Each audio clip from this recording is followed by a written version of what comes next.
some other people on this call. Deontay's manager, Shelly Finkel, his co-manager trainer, Jay Dees, are also on the call. And when we get to Q&A later, Shelly and Jay will be available for your questions. We got really treated to a sensational night of boxing on Saturday, an historic heavyweight bout that really brought us back to the great heavyweight bouts of old, particularly heavyweight bouts involving an American heavyweight champion in a dramatic fight. Saturday night, we got the best of both men in some ways. There's improvement in other ways for the future. But we got brilliant boxing from Tyson Fury. We got the ferocious punching of Deontay Wilder.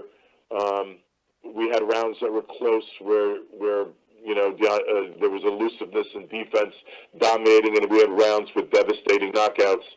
And then we had a man rise from the dead in the 12th and final round. We had controversy, passion, but right now, this fight and heavyweight boxing and the boxing world are the talk of water coolers all over America, and the fervor and the excitement and the debates after Saturday are still going on, and that's a great thing for boxing and for heavyweight boxing. And it's my pleasure to introduce a man who, without his efforts, this fight wouldn't have happened. Stephen Espinoza, the president of Showtime Sports, has supported Deontay throughout his whole career, has been involved in the marketing and PR behind Deontay now for years. It's finally paid off huge dividends. He's also responsible for, you know, bringing Tyson Fury into the Showtime fold, and for making this sensational heavyweight match. And also I want to acknowledge the guy who's not on the call, but the man who runs the PBC, Al Heyman, for his efforts. Stephen, I'm going to turn it over to you. Great. Thanks, Lou. And thanks for your efforts as well. You were obviously instrumental in not just Deontay's recent career, but in this fight in particular. You know, this fight was called, was given every superlative in the book after Saturday night. Many of you will recognize your own work. We've heard it described as one of the most compelling matchups in the Glamour division's recent history. What boxing has needed for so long, and of course the embodiment of what once made heavyweight championship boxing the most gripping of all U.S. sporting events. So it was indeed a throwback to some of the Glamour years. The good thing is that we have two prime heavyweights in their prime who, ironically, are both still undefeated. There is a good deal of debate still about that. We will probably engender more debate as we re-air the fight this Saturday on Showtime, 9 p.m. Eastern and Pacific. And, of course, it will be accompanied by one of Showtime Sports' signature shows, All Access, which provides an entirely different perspective on fight week, fight day, and fight night, including behind the scenes during the fight, as well as some really incredible cinematography of the fight itself. Again, that's the replay this Saturday, 9 p.m. Eastern Pacific, followed immediately by All Access Epilogue. Lou? Thank you, Stephen. Deontay right now is in the midst of a press media day and was just on a final interview and will be joining us any minute. I'm on, Lou. Oh, the champ is on. Well, then I could do a proper introduction. The hardest punching man on the planet, the baddest guy on the planet, I don't think that has changed. Nothing has changed, and he walked away and still the champion. But among the I've ever worked with, no one's more real and no one's more honest than Deontay Wilder. And first thing he said to me when I walked in the ring was, man, I tried too hard for knockout. I threw too many single punches. I probably gave some rounds away. I wasn't, myself. But at the same time, he knocked the man down twice. And the second knockdown, I don't know another fighter that would have gotten up from that, nor do I know another referee. And by the way, I think he is a great referee, Jack Reese. But I know virtually no referee that wouldn't have waved that fight off. Not that Jack didn't do the right thing, because when he popped up like the Undertaker and rose from the dead, he was able to continue. But the heavyweight division is in incredible hands. There are 3 men at the top of the division, but there are only 2 men who put it all on the line and gave us Saturday night. And those 2 men are the Bronze Bomber, Deontay Wilder, and the Gypsy King, Fury. And I'm very proud to introduce the heavyweight champion of the world, the WBC heavyweight champion of the world, and my friend, Deontay Wilder. Deontay? Thank you. Hey, I'm here. Hey, guys, thank you guys for coming on. Saturday was an amazing fight. It was what I expected it would be. Being here in America and the heavyweight division being down for so long, and I'm fighting so hard to bring the attention back to American boxing. They said once the heavyweight division falls, so does the sport boxing. And I believe in having a strong American fighter to keep the division lit, to keep boxing exciting. And that was my ultimate goal is to bring the heavyweight division back here in America. To see the turnout, it was amazing to have the attention. It was definitely overwhelming for me. And to go to the arena, man, it almost felt like pressure for me, to see so much. And, we have the world attention. This is the moment I've been waiting on. This is the moment that I've been looking for the American audience, to have the attention draw right here, right now on this very occasion. And I had that. It was a very emotional situation for me. And I definitely got over anxious to knock Tyson Fury out. I said I would do it, and I got very anxious just to see the response and know I had the world attention like that. I didn't know what to expect. This is my first time pay-per-view. I know I had a lot of stuff going on and stuff like that, and this was it got the best of me, the moment of it, being so anxious when I knew what I had to do. The fight was easier than what it seemed. I've seen, when he was done overthrowing my punches, I've seen that so many times. I've knocked guys out so many times on that very move that he was doing. But my anxiousness, me being anxious, it got the best of me. Me being wanting to knock him out to end this show, this event, this wonderful event that it started out. I wanted to end it on a great note. I wanted to end it in a devastating knockout, and I pressed that. I pressed that too much for myself. I think I applied pressure on myself than anything, and it allowed me to get out of character. It allowed me to just abandon the game plan. And you see what happened. It's crazy that I was going back to my corner thinking to myself, why is you overshooting the right hand? You know what he can do. He's bending over, step back, lead with the jab, and come straight with the right hand. And every time I would do the same thing over when I knew what I had to do, over and over again. I think I was fighting against Fury, and I was fighting against myself. Having just been here in America, trying to bring it back. It was a lot of emotions going through me. You're looking at a guy that weighed in at 212, and when I got in the back of the room and came in with the official ring with the people that were, I came in at 209. I couldn't believe my weight dropped even more. After I weighed in, that kind of bothered me as well too. Although I'm not the type of guy. I've always said that I'd rather be the part than look the part. What it is, it's just something that's look the part, and I don't care about it so much because I know I have the power. I don't have big man power. Some guys, Fury have big man power. He don't have punching power. He have big man power. I don't have the big man power, but I do have punching power, and I know that exceed all expectations of me. That right there put me at the top over everything, because no matter with me, I'm a dangerous fighter. You got to be cautious of me from the first to the 1 second of the 12th round, and that's what's so unique about it, what makes me so special. You know, up in this sport, I have so much ability and talent in this sport. I can beat. Guys have outweighed me. Fury came in as 260, so I gave up over 50-some plus of weight in this fight, and still, you know, was able to put him on the floor like I did. You know, it's man. But the amazing thing about this whole event is that it's talked around the world.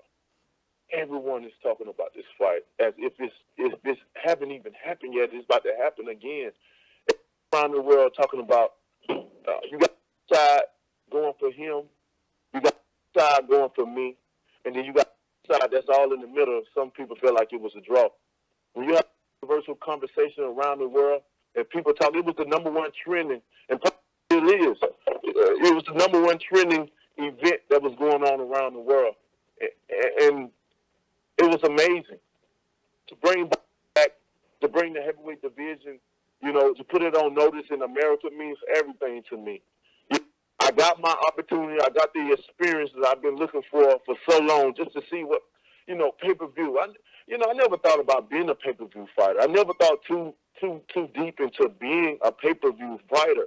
I always talk about bringing the heavyweight division back to America. You hear about the golden era, the golden times, when it was like this or when it was like that, and you just get tired of hearing about those times. And you want to, when you're the person in the sport and you're the fighter that's doing it, you want to bring that back. You want people to talk about our era. You want them to be this era. You know, in the past is in the past. We can make it better right now, and that's what I wanted to do. And I had a taste of that. You know, being on pay-per-view, so many other things, just the excitement, just to finally get that, man, it was amazing. It was an amazing feeling, and I'm willing and ready to give Fury the opportunity ASAP. You know, if you have so many different sides, that it's only right to give Fury a rematch as soon as possible. I'm ready whenever he's ready to do it. I'm ready to give the fans what they want to see, and end this talk once and for all. I feel that I don't know how this man got up. He don't even know how he got up, but I feel that he had an army of prayers around him. And I feel like God got this man up for the rematch. For me, it's a lose-lose situation for me. People always make an excuse about Fury, you know, not in the ring, not being in the ring. He took time. He's not going to be ready. Wilder's going to knock him out early. They already had the excuse. Those people, now that he survived, it's the same one that's saying he went. But y'all doubted that. You doubted him. You said he wasn't ready. So if I would have knocked him out early, then that would have been the excuse. But being that the fact that he survived and he went on, people are jumping on his ship now, jumping board. You know, this is a very emotional sport. So the fact that I didn't do that, you know, I'm still losing. And when, you know, I'm still, it's a lose-lose situation. Anything that I do, I feel. But God allowed this man to get back up for the rematch. So when the rematch happened, there's no excuses. There's no excuse. We see what he could do, what he was able to do, especially with that get up. That still surprised me I've seen this guy's eyes roll slowly in the back of his head. And many people felt that should have been waved out. I knew if we was 9 out of 10 rounds, would have waved that off.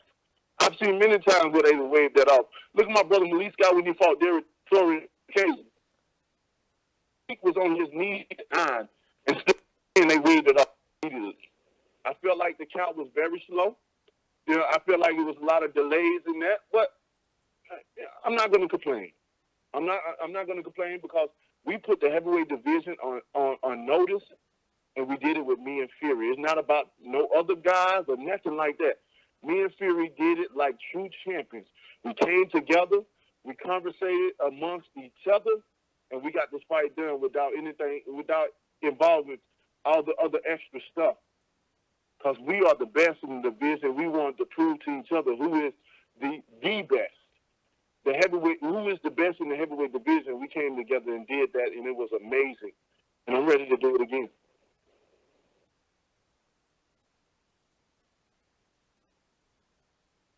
Okay, great. Let's open it for questions, please. Ladies and gentlemen, if you would like to ask a question, please press star 1 on your telephone keypad.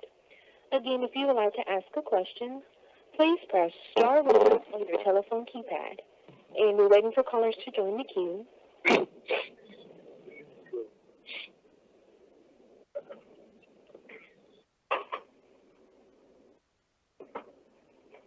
Our first question will be coming from Mark Ortega with Sporting News. Please go ahead. Hey, Deontay, congrats on an amazing fight. My first question is, had you beaten Tyson Fury in 3 or 4 rounds and knocked him out, a lot of people would have just said, oh, this isn't the Tyson Fury that fought Klitschko. The result being a draw aside, do you feel like this was the best possible scenario where it sets up a rematch that, should you beat Tyson Fury, you'll get full credit for that win rather than having beat a guy that wasn't himself? That's exactly how I feel. Like I said before, I was in a lose-lose situation. I'm always in a lose-lose situation because people have always made excuses of my victories, ever since the start of my career. Every fight I've made, they made excuses from the beginning. So being said, they made excuses for him in the beginning. So it was like, damn if I do, damn if I don't. And being the fact that he did survive, I think this makes it better for the rematch. It makes it better. It makes it excuses to be at this point in time for the rematch. Even playing grounds, and when I knock him out the second time, then I want my full credit. I just want my full credit. I want the heavyweight division in America to be on notice that y'all have the baddest man on the planet here. And the heavyweight division is exciting. It's back again. And that's all I ever wanted. I'm not hard. I'm not a hard heavyweight to deal with. I love people. I get along with everyone. People only see the perspective of me in the ring and on social media because I have to be aggressive. I have to keep my peace. I'm never the one that not keeping it real. I keep it real with everyone, as I want you to keep it real with me. I'm the realest champion in the business. I keep it real. I say the realest stuff, and I just want everyone to give me my full credit because it's not gonna be no excuses to pull out of the box no more. He did what he did. He survived. He woke up from hell, and now I'm willing to put him back in here. Our next question will be coming from Lance Pugmire with the Los Angeles Times. Please go ahead. Hey, I just wanted to ask you, from perspective, what leaves Joe? Because we've got this, very entertaining series going on with Fury now. And Joe, even though he's got the 3 belts, he's talking about fighting guys like White and Big Baby Miller. It really seems almost like, nondescript compared to the battles you're in. How do you feel about, just the placement of Joshua now based on this outcome? Nothing, Josh. They're getting what they deserve. They felt like they was the only people in boxing in the heavyweight division that people cared about. They felt like they was the only one that was running this sport. Well, we had to show them that they're not the only ones. This is a family This is a group of guys together making this thing happen, not just one individual person. So me and Fury came together. We had to show the world what it looks like for the best to fight the best, and look at the outcome. No one has talked about Joshua since I don't know how long, and we're planning on keeping it that way to show them. Ain't no need of them coming out now talking about nothing. We ain't hearing that. They had their opportunity. They had 4 months to have their opportunity, but the people on. They said certain things, and it could have been me and Joshua the one that had the excitement going on. It could have been him. He could have had many guys. He could have had Luis Ortiz. He could have had Tyson Fury. He could have had me. but their ego got the best of them, you know. So let them continue to fight the second tier fighters, and hopefully one knock him out. You know, who knows? But we don't care about them no more. My focus on Tyson Fury. I'm looking forward to getting him the rematch as soon as possible, and that's that. This is the biggest fight still in the heavyweight division. This is the most exciting fight in the heavyweight division, and I'm ready to get the fans what they want to see. Our next question will be coming from Dan Raphael. Yes. Please go ahead. Thank you very much. Hello, Deontay. Can you hear me, Deontay? You had I can say it again. Go ahead again. You was breaking up a little bit. Oh, sorry about that. My first of all, congratulations on a heck of a fight. But my question for you is, now that it's a couple of days past the fight, have you had the opportunity to go back and watch the fight? And if so, how did you score it? Because there's so many people out there that are vociferously saying that they believe that Tyson Fury won. I've been in the minority. I had the fight scored for you, but I want to know how you scored the fight.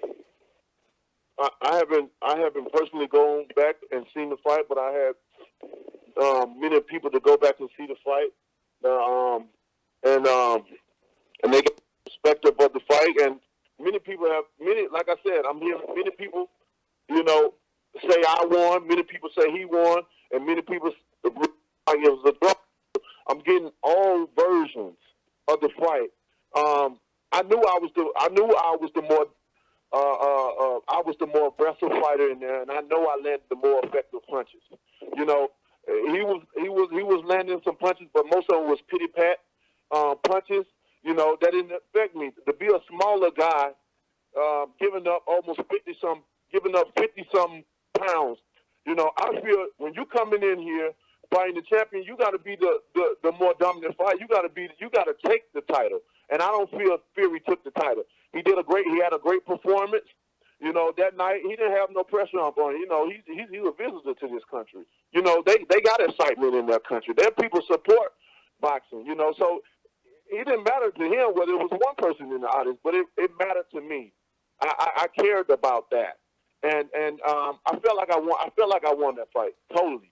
You know, I would agree with you about that, but now there's been a lot of talk from yourself and also from Tyson Fury, the fans, and us media people about there being a rematch. I know it's something that you both have said you would like to have. My question for you is, you know, even though this fight was just a couple of days ago, how quickly do you think that a rematch can happen, and at what point do you think that the two sides will actually engage in a serious conversation to try to make it? I think both sides definitely seriously want it to happen. I don't see why wouldn't we. You know, it was a great fight, and the build-up is already starting right now. You know, we can't get away from this fight. You know, the excitement, everyone is talking about this fight. You just can't. It's only right for us to go back in and do it again. And I don't want no other fights to happen between him or I. He don't have to worry about me moving past him, fighting anyone, and I hope he don't have to go to fight no one else. I want to get Tyson Fury the rematch ASAP. Some people feel like I don't want no rematch. Why wouldn't I not? I'm the baddest man on the planet. I don't know no one coming in fighting a killer after a killer and trying to go back in. I fought Luis Ortiz where people avoided. Nobody still to this day want to fight him that's at the top. I come back and fight Tyson Fury, an undefeated fighter, a lineal champion that beat Klitschko. And come back and do that after, you know, being the boogeyman of the division. Now I'm willing to come back again. I'm not running nowhere. I'm excited. I'm more excited and motivated than anything. I had the taste of the pay-per-view. I loved it. Now I'm ready. I'm ready to do it again. And whenever he's ready, I'm ready. I hope he's, you know, early next year. I'm ready to go. Maybe March. Maybe April. I'm ready to go. I don't want no one else but Tyson Fury. He deserved the rematch. It's such a highly anticipated and talked about fight. I think the fans deserve a rematch to settle this score once and for all. I really feel God lifted this man up off that campus for the rematch. Thank you for that, Deontay. Steven, are you there? Steven Espinoza? Yeah, I'm here. Steven, could you, you hear Deontay's comments about wanting to do a rematch as soon as possible. You mentioned a couple of possible months in there. Obviously, with your company is going to have a lot of say-so in terms of the timing, just given the schedule of pay-per-views. When could you envision this actually taking place if the two sides are able to come to an agreement? Well, I mean, for us, the overriding priority really is the health of the fighters. And that was a tough fight. So we're not going to rush anything in to fit into a specific timetable. Both of those guys earned a long rest. But you can hear in Deontay's voice, the rest is going to be not too long. So if they said, May would be great, June would be great. If it's, later after that, I personally, April sounds a little quick to me, but if both of the guys feel like that gives them an opportunity to recover and go into it. But this is the kind of fight, we don't really need to schedule it around anything else. We saw this past weekend the type of energy and attention a big-time heavyweight fight between two undefeated champions in their prime will draw. So I'm not really worried about times of the year and competitive programming, things like this. This is a fight that is strong enough to overcome all of that, so it will happen at its natural time. Okay, just real quick then, Steven, do you have any indication of what the pay-per-view is, how successful this was in terms of the commercial viability of a rematch? Normally I would. The satellite numbers, which are the first to come in, have been a little bit delayed. I've been promised, after I've been calling every 15 minutes, I've been promised that by close of business, West Coast time today, I will have initial projections, which means we'll probably have a good sense of things, by tomorrow. If I can just interject for 1 second, Dan. The pay-per-view numbers are going to come in. Obviously, we want to see them do as well as they possibly can. But when you look at across all social media and what's been trending, not only in sports but in general since Saturday, this event is through the roof. It's like off the charts. And I think it's whatever's going to come in for this fight's going to come in.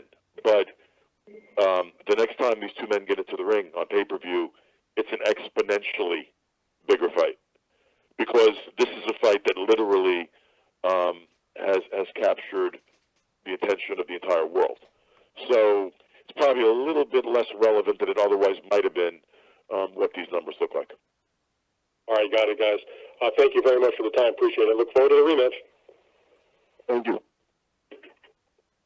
One thing also, before I neglected to do this in my opening comments, but I want to acknowledge TGB Promotions, Tom Brown, and Brittany Goosen Brown. I want to thank them for the tremendous job they did.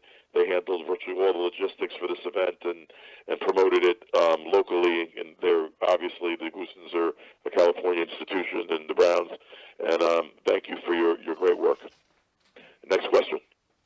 Our next question will be coming from Mike Coppinger with The Ring. Please go ahead. Hey, Deontay. A few of us attended Tyson Fury's news conference again on Sunday morning in L.A., and he was adamant that he wanted people to respect you in America and that he wants you to be a star, and he doesn't see any reason why you shouldn't be, and he had so much respect for you. Do you think this fight with all the buzz now is going to help you cross over? I mean, I think so. I think you should. Like Luke said, everyone in the world is talking about this fight. Even homeless people are talking about this fight. And that's amazing. That's amazing, and that just lets you know the attention that it stirred up. And people were very, excited about this fight from the start when it was announced, and to come to the event, to just see the event in general, it was amazing. Just from the start to the finish was an amazing fight, and to have a rematch is gonna blow. It's gonna take it over top. Because everybody wondering what's gonna happen in the second fight. Like I said, they got him winning, they got me winning, and some got it a draw. This is gonna answer everyone's questions. Everyone's gonna tune into this, so it's gonna be an even bigger event. So it should do just that. And when it does, I'm gonna be excited because I want heavyweight division to win. I want American boxing to win. It should be on notice. And I felt like I've always had to have. I felt like I've always was the one that had to carry that weight on my back. You know, to bring the heavyweight division back to America, so people can have something to talk about, so they can have something to be excited about. I mean, we risk our lives in the ring, and may God be with Adonis Stevenson's family and his time during these difficult times. And this is what I'm talking about. We risk our life in the ring, man. We deserve to have all the praises and glory because this is a tough sport to be in. This is one of the toughest sports to be in. Ain't nobody running to try to be a fighter because it's a tough sport to be in, and we risk our lives. We can get hit one time, and that can be it. That can be it. So it demands respect, and I just want that for American fighters all over, whether these fighters love me or hate me. Because there's a lot of fighters that don't want to see me make it. There's a lot of fighters that don't like to see what I'm doing. I don't care about being the face of boxing. I want to share it with you guys. I want to share it with all the fighters. I don't want to be the single fighter because we all risk our lives. There's a lot of fighters out here that just want to be them, and it's all about them. But they're going to have a reality check because a heavyweight division is back. It's back, and I can't wait to make it even more exciting. And Mike, just to add to that, it's Stephen. Like, I think that narrative is over now, or it should be over now. The question about Deontay's stardom has been answered, and it's been answered in a dozen different ways. It was answered by the 17,000 people in attendance at Staples Center, and you guys correct me if I'm wrong. I believe that's the most they've had there for a fight since De La Hoya Mosley. That's been answered. You know, for example, we did a Snapchat series, daily series, starting the Saturday before the fight. All week long, on a 24-hour basis, those Snapchat episodes were being viewed 4 to 5 million times a day. We've never had anything do that kind of activity in terms of a Snapchat series. So I can go on, and this is really about Deontay, but you know, we know where that narrative is coming from, and it's absolutely false. You know, this is not the UK. You know, boxing shares the American landscape with a whole host of professional and college sports that UK doesn't have, that UK boxing does not need to compete with. So, you know, whether or not everybody in Times Square recognizes Deontay is not the issue. Because short of Muhammad Ali and Mike Tyson, that's not where boxing is in the United States, because it's a big country and a very diverse country with lots of different attractions on the sporting landscape. So really, in terms of the recognition, what all of that says is about what is the place of boxing as a sport within the U.S., not Deontay's place. But after Saturday, we know Deontay's place, and he's top of the heap. He's up there as one of the biggest draws in this sport right now. Although, again, that's not his goal. His goal is to elevate boxing as a sport in its entirety, which I believe he has done. Yeah, and Deontay, you said before that there's a lot of fighters that want to see you fail. How cool is it to see the guy you just shared the ring with being your biggest champion? Say that one more time, Mike. You were saying that there's a lot of fighters that want to see you fail, but is it cool to see a guy you just shared the ring with, and Tyson Fury, being one of your champions, you know, praising you and asking people to support you? Oh, yeah, most definitely, man. That was, you know, one thing about me and Tyson Fury, we got a relationship together, man, and it's a strong relationship. When you can get two guys to get in the ring, risk our lives in the ring, and then after, hug each other, tell each other we love each other, man. That's right there is the sportsmanship in the sport. That right there is the gentleman. You're showing that we're both gentlemen in and outside of the ring. We got a job to do. We have to get in there and survive and fight each other for our family. But at the end, when it's all said and done, me and Tyson Fury are fighters. We share the same passion. We share the same emotions in the ring, and that's to be the best. To be the best. And when you're trying to be the best, your emotions is going to come out. You're going to want to fight your heart out. You're going to want to do whatever it takes to win. But in the end of it all, we can come together. We can whoop each other ass and come together in the end, and that's the special part about this sport. That's the unique part about this sport, that he can be from another country, I can be from America, and we can, at the end of the day, we give a great fight and we can come together. So, I respect him for that, and I appreciate him for saying that and backing me up, because that's all I ever want. I don't want to be singled out. I don't want to be the single one in America, the single face. I never like to shine under the spotlight by myself, because there's so many other guys that want the same thing. They risk their lives, and I take it very seriously. That's why I always say we risk our lives, because we do just that. Over and time again, we see guys getting hurt. We see guys, like I said, look at my man Adonis. It's just sad, man. It's sad, and we don't have. Who knows what's going to happen to him? Who knows if he saved his money? This sport don't provide you retirement and have a governing body that provides for the family. I know the WBC has a lot going on with that thing, but there's only so much that you can do for the family. This is not like the professional sports we have in football, basketball, baseball, all those different things. This is boxing. It's a whole totally different world. So I appreciate him for saying that, and I can't wait to get him the rematch. He deserves it. And lastly, real quick, do you think Eddie Hearn and Joshua overplayed their hands? And, what do you think they were thinking watching this great fight and seeing all the attention while they're on the sidelines? Oh, man, they was throwing up. They didn't want to see this fight do well. He was already trying to downplay it. They don't want to see this fight. They didn't want to see this fight do well at all. They wanted to be the face. They want to be the global face of boxing, period. They don't want no one else to be equal to them or come past them. They want to be the main source that everyone goes to. Well, if he wants that to be, he must be. He has to be the undefeated, unified champion. One champion, one face, one name, and that's what I've been trying to do. If they want to be singled out, then he got to obtain all the belts and he got to leave no doubts. He got to leave no fighters left out. But they didn't try to do that. They thought they were better than everyone, and now they can look amongst everyone else, talk about everybody except him. So I don't have, it's a great thing going on. I don't care what they do. They can continue to fight the people they fight. Hey, if you're making so much money, then continue doing what you're doing. Don't worry about coming out now. You was already in hiding. Now you want to come out in hiding because nobody's not talking about you guys no more? I don't even want to answer no more questions about him. It ain't about him no more. It's long gone. And when they finally come around, enough talked about them. Enough talking about. I'm excited about Fury. I'm ready for Fury 2, and I can't wait. The fans got something to look forward to. They got something to talk about now, and I'm happy.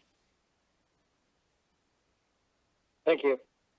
Thank you. Our next question will be coming from Bernard Fernandez with the Sweet Science. Please go ahead.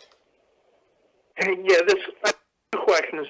First one is, I guess, for Steven and also for Deontay. Steven, I'm thinking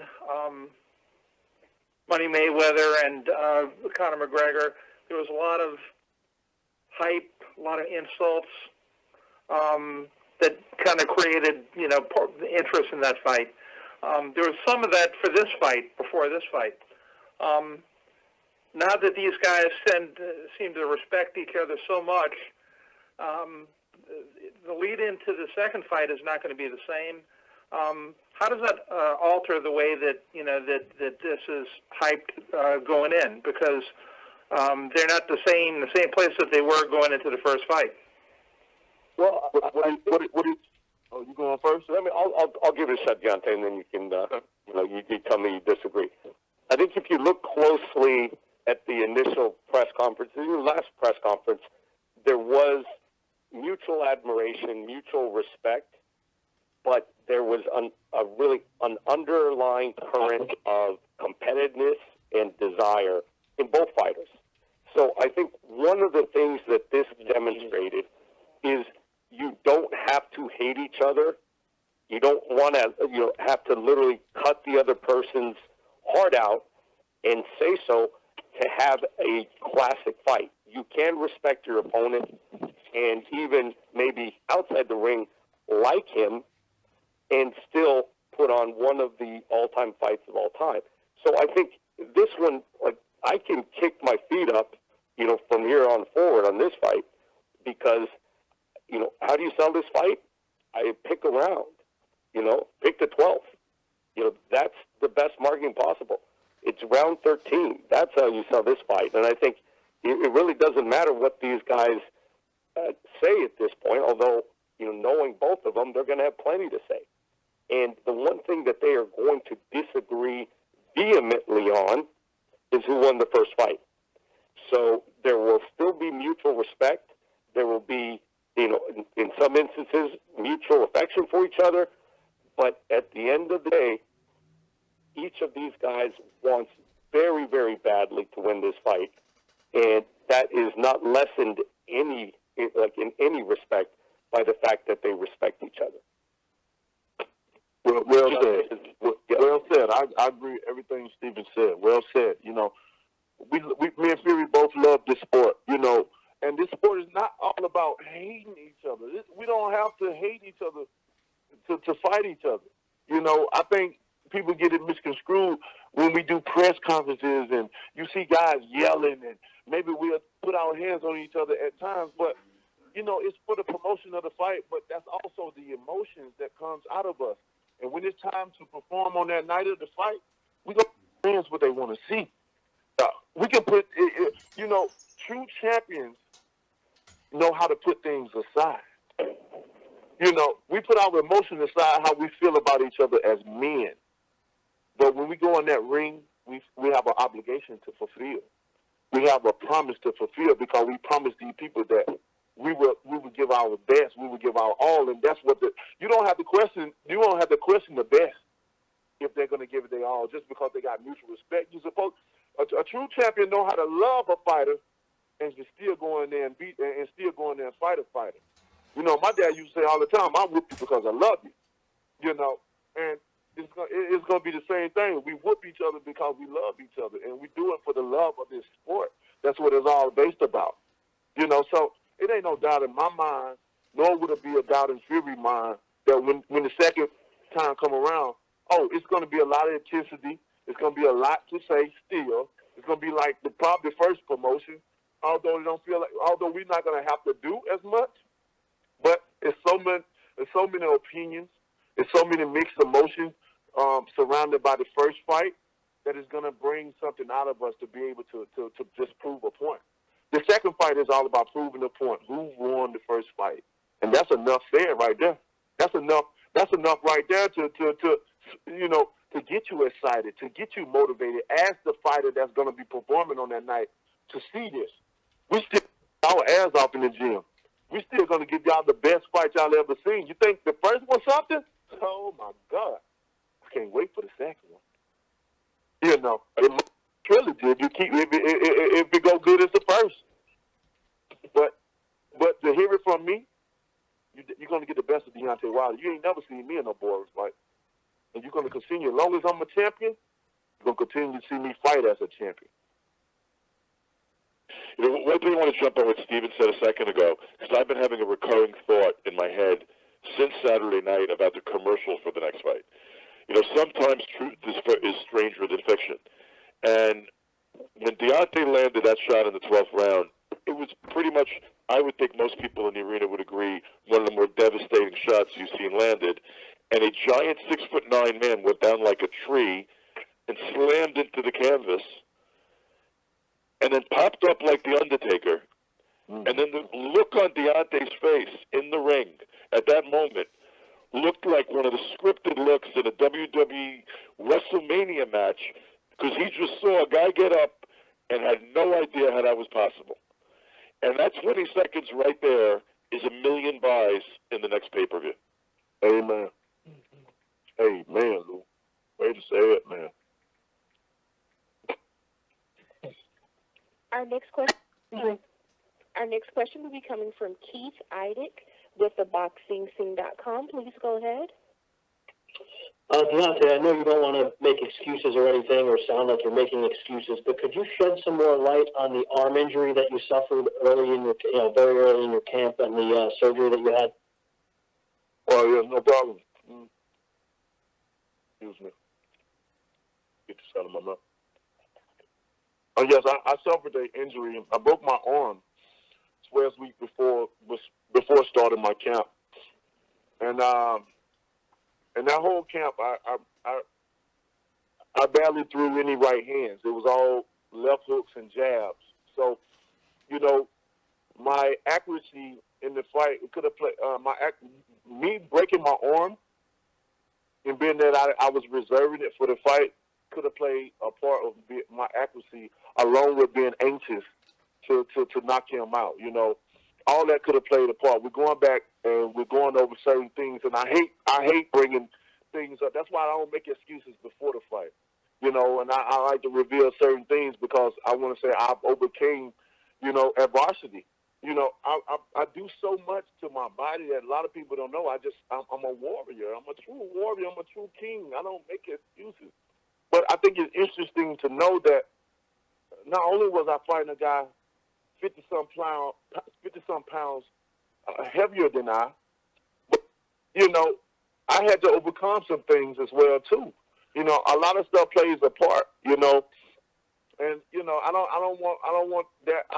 didn't want to say that to make no excuse or nothing. I take nothing away from this fight. I take nothing away from Tyson Fury. He did a wonderful job. You know, especially, you know, proving a lot of people wrong. You know, I didn't want people to have an excuse for him. You know, I wanted the best Tyson Fury, and we prepared for the best, and we got the best, and I'm happy for that. You know, but we did, you know, endure that injury, and you know, I don't know what more to say about it. That was an injury that occurred, and it could have played a big factor into me not, you know, throwing the right hand properly. I know I was over excited and anxious to knock him out, like I said I would do. And that's that. We can only move forward, learn from this situation, and go forward. I just want to show the world how tough I am. I can do so many things, have a broke hand, have a torn bicep, even have third-degree burns and still fight my heart out and give the best Deontay Wilder possible. Deontay, I just want to make sure I have the time frame correctly here. It sounds like you had the surgery maybe early September. Does that sound right to you? Middle September. Somewhere up in there. Hey, this is Jay, Deontay's trainer. Yeah, the surgery was surgery was well before camp. It didn't require any kind of an overnight stay. It didn't require a cast or anything like that. And it was basically in camp a precautionary measure not to overuse the right hand, so that Deontay would go into the fight, you know, as strong as possible with it. And so there was no. It was just the timing was probably the only issue, and like Deontay said, just being a little bit anxious, and then the timing of it. But as the fight went on, he was finding the timing on the right hand as more and more as the fight went on, the timing was coming back. But that's what it was. It was he came in. He was ready to go and healthy. You always deal with things in camp anyway, so you're never going to come in 100%. But he came in and did some amazing things. Jay, I just wanted to, can you specify when he says broken arm? I mean, that could mean many things. What specifically was it? I don't know the medical term. It was only arm between the elbow and the wrist, and it could have been a thing where he could have not had the procedure and just kind of let it rest. But the doctor's advice was to go ahead and have the procedure and thought the healing would come along a lot faster. He said that basically after the procedure, Deontay would be able to do push-ups within like 2 or 3 days. It was that kind of a thing that's been done with football players. And so we opted to go ahead and have the procedure so that we could go ahead and know that it was going to be, well and healed a lot earlier in camp. And in camp, it was just 2 things. Number one, we wanted to put the left hand a lot anyway. And number 2, we just wanted to be careful with the right hand. Okay, thank you for clearing that up, Jay. And Deontay, I just have one more question related to this. Once you had the procedure, did it bother you at all in camp, and did it bother you in the fight at all? By the time we we got deep into camp, it affected me at all. You know, at the beginning of camp, it kind of, you know how you have surgery, it's tender. You know, you got to let it rest a little bit. You know, even when I was throwing my right hand, I would land on guys. I would feel the pressure from the impact of a guy's head. You know, anybody that knows anything about punching a guy in the face and feeling the structure of their bones in your hands, it's not a nice feeling. Even when you're healthy, even when your arm is healthy, it's not a nice feeling to feel that, because that don't supposed to occur anyway.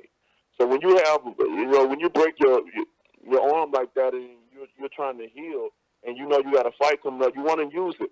But we tried to be as careful as possible, and we laid back on it, on the right hand. But during the mid of camp, I was able to use it. Although in my mind I wanted to reserve it as well for this big fight. You know, I'm definitely was going to fight, and I wanted to make sure it was definitely healed properly.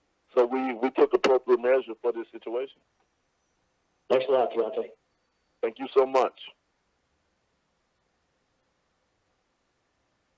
Okay, that's actually going to be our last question. If you want to make a closing statement, and Lou, if you want to make a closing statement after that. I just want to thank Showtime for an amazing job which I've done, you know, for my career, giving me the opportunity to display my talent amongst the world. I appreciate you guys, and I love you guys forever. Love you, Steven, forever, man. I want to thank Lou DeBella, you know, as well too. Always been there for me, man. You're a motivator. You know, he's always got me hyped in different fights just to promote me and show the world and tell the world that we have a true American heavyweight champion right here. I love working with you, Lou, and I'm looking to work with you until the end of time. You know, I want to thank the LA Staples Center and the city of Los Angeles as well too for bringing this country boy to your town. You know, and claim me as your own. Be able to turn up for me and show me such a great time to make me seal the moment. You know, man, 2.5 years. Something, at least a glimpse of what it used to look like back in the time when it was the golden era, as everyone says. I got the glimpse of it. The world is unnoticed. The world is tuned in and paying attention to the heavyweight division, especially in America now. Man, I'm grateful for that opportunity, and I just want to thank all my fans. I want to thank all fans of boxing for tuning in and supporting this fight. No matter what the numbers does for pay-per-view, I appreciate everyone. It means so much to me, and I can't wait for the return of Wilder Fury 2. This is what it's all about. Two fighters putting everything in one night to put our life on the line for you guys' entertainment and give the best performances possible and have an outcome where people can talk about it, not just for that night, but for every night, for the rest of their lives. They won't forget this moment. They'll always talk about this moment. They'll always remember the time when the heavyweight division came back on that night of that fight in Los Angeles, California. I appreciate you guys so much. I'm looking forward to the next one.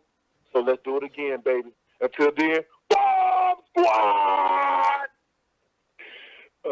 And just lastly, follow that, Lou. Let me hear you follow that, Lou. I can't follow a bomb squad, but I'm gonna just say that. One more time, Lou. Last but not least, we got to thank Al Heyman as well too. That's my guy. I love you, Al. Even though he ain't on here, he'll listen to it later. I love you as well too, man. We're gonna keep it pushing. And on behalf of everybody involved with Deontay, it's an honor and a pleasure to work with a great champion like that. On behalf of Al Heyman, Jay, love you too, Shelly as well too, Jay as well too, the whole Bomb Squad. On behalf of Shelly, on behalf of Showtime, on behalf of everybody, you know, there's debate here, there's been some controversy here, but let's celebrate what just happened for what it was, a great fight and a great way to end 2018. And to everybody out there, a happy holiday season, a happy new year, and 2019 is going to be a great year for the heavyweight division and for boxing. Thank you, everybody. Thank you. Thanks, everybody. Ladies and gentlemen, thank you for joining. You all may disconnect and have a great afternoon. Thank you. Good one right there.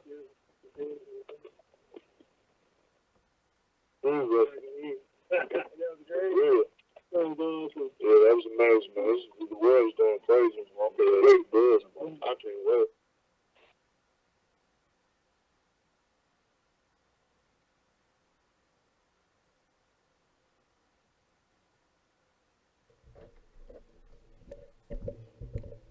I learned during a media call about a year. Let me see if we're still on. I learned about a year ago. I forgot what media call it was that I was on. What's that in my beard? I forgot what media call it was that I was on. Is let them finish. Wait until they hang up. Don't never hang up until they hang up. Man, you know, they don't seem too confident about pay-per-view buys, do they? But nonetheless, Showtime's goal, and what I've noticed over the years, especially since Steven Espinoza has taken over, their goal is to use their budget to put on good fights. Now, I understand, and boxing is prize fighting. Pay-per-view numbers mean a lot when it comes to boxing. Floyd Mayweather has taught us that. We've known this throughout the history of boxing as long as pay-per-view has been around. That's why the numbers are important. People say stuff like, why are you counting these guys' pockets and stuff like that? It is boxing. It is the news in boxing. The purses. Back in the day, motherfucking 100 fucking plus years ago, they used to be fucking boxing in the middle of the street, taking the hat, passing it around, putting the money in shit, taking little fucking names, and then whoever won, they split that shit up. But yes, that was a great call. We cover every single media call here, by the way. Every single one. We stream them. Each one we're getting better, getting more high quality, adding highlights and all them type of things to them. Press conferences, media workouts, all that. We're post-fight press conferences. One thing with Deontay Wilder is, even though sometimes you be like, what the fuck is he talking about? And he be making up words and shit. And you ask him a question, he goes on for about fucking 10 minutes, maybe more into a rant, start crying and shit. He broke his arm, spinal, you know, but his calls are entertaining. He's gotten so much better on the microphone, just not better than my man right here, Tyson Fury. I'm T Street Controversy. This is T Street Controversy Live. It has been a crazy weekend. We got to talk about the fight. This is our first live stream since the post-fight press conference. I mean, we did Rocky Fielding yesterday, the Rocky Fielding media call, but it's been crazy. Listen, it's time to move on. Now, I think y'all know how I work. I cover all fights, so which means I don't have no time to linger around on this Wilder Fury shit. Canelo Fielding is next week. Then we roll into December the 22nd, the biggest day of the year in regards to broadcast boxing, in regards to activity. You know? I don't have no time to be lingering around on this. However, Steven Espinoza, the president of Showtime, said that he has been calling every 15 minutes. This is from the media call. And he should have the numbers on his desk by the end of the business day today over in LA, which is in another 2 hours. Now, in today's day and age, they can get these numbers within a couple of days. Remember, we used to have to wait until about a week or so after the replay, a couple of days or so, give or take, until after the replay, which is going to be this weekend, December the 8th on Showtime, followed by All Access. So I think All Access is going to be before. So to get some things out of the way, we're going to be covering, obviously, Loma versus Pedraza, Dog Bay, Teofimo Lopez. We have credentials for the Cecilia Bracus versus Lopez fight. Did a video on that, even though people don't give a shit about those fights on HBO. But nonetheless, it's our job to cover them and spread awareness. Carlisha Shields is fighting Femke Hermans from Belgium. I'm butchering her first name. And then you have Francisco Estrada. That's on HBO. Then earlier in the day on The Zone, people keep saying I'm sponsored by The Zone, but hey, fuck it. I'm going to start lying to y'all motherfuckers and say I am. I put some gloves up there that I got free from a press conference that I went to from The Zone, and that little canister thing. And I said, yeah, I'm going to start decorating my background. I didn't know that putting that shit up there would have people thinking that I'm really motherfucking signed with The Zone. But fuck it. Yeah, hey, we signed with The Zone. We're going to lie to y'all. Since y'all want to be motherfucking playing games. He's going to say that because he's signed with The Zone. He's with Eddie Hearn. Y'all motherfuckers be dickheads. Not you guys. But with the comments that I've read, we've had the most comments on this channel that we've had since I've ever been on this channel in 4+ years this weekend.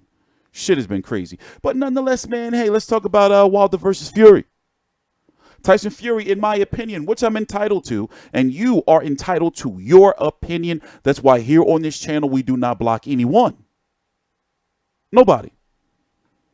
I want to know more about this broken arm Wilder is supposed to have.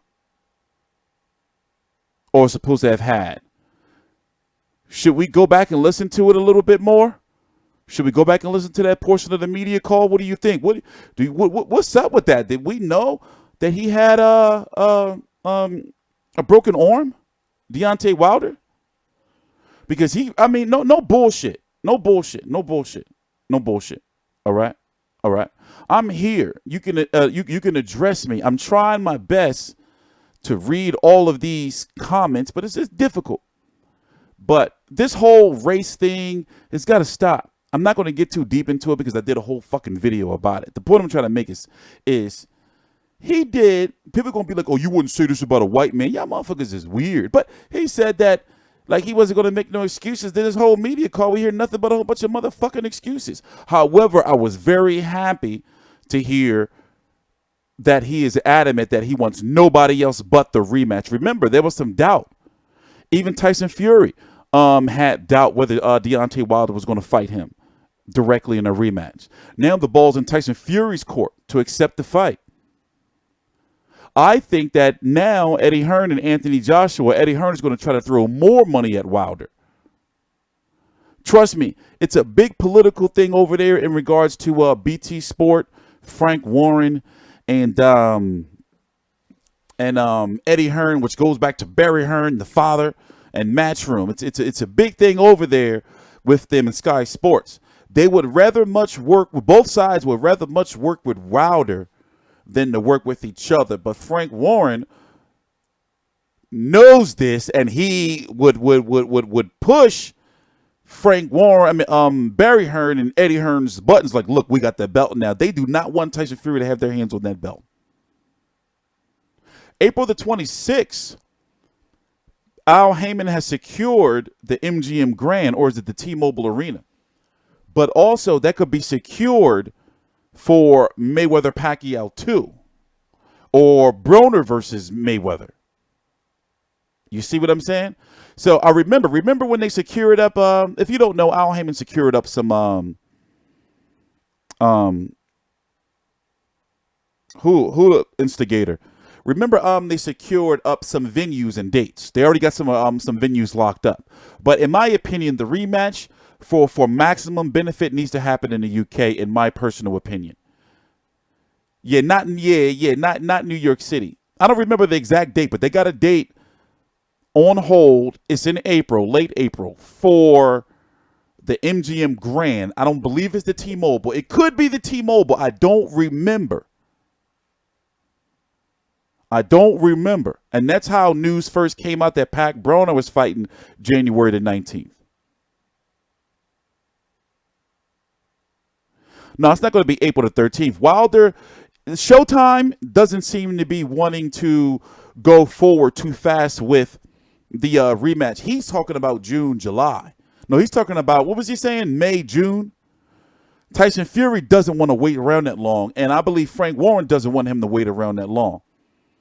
Remember, Frank Warren fighters have, those pull-out things going on with them, man. They would probably want this fight in April.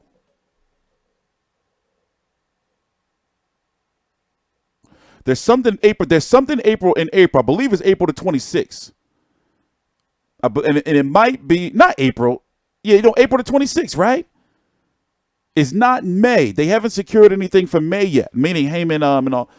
I forgot what date it is, though. Yeah, I believe it should be in the UK to maximize the profits.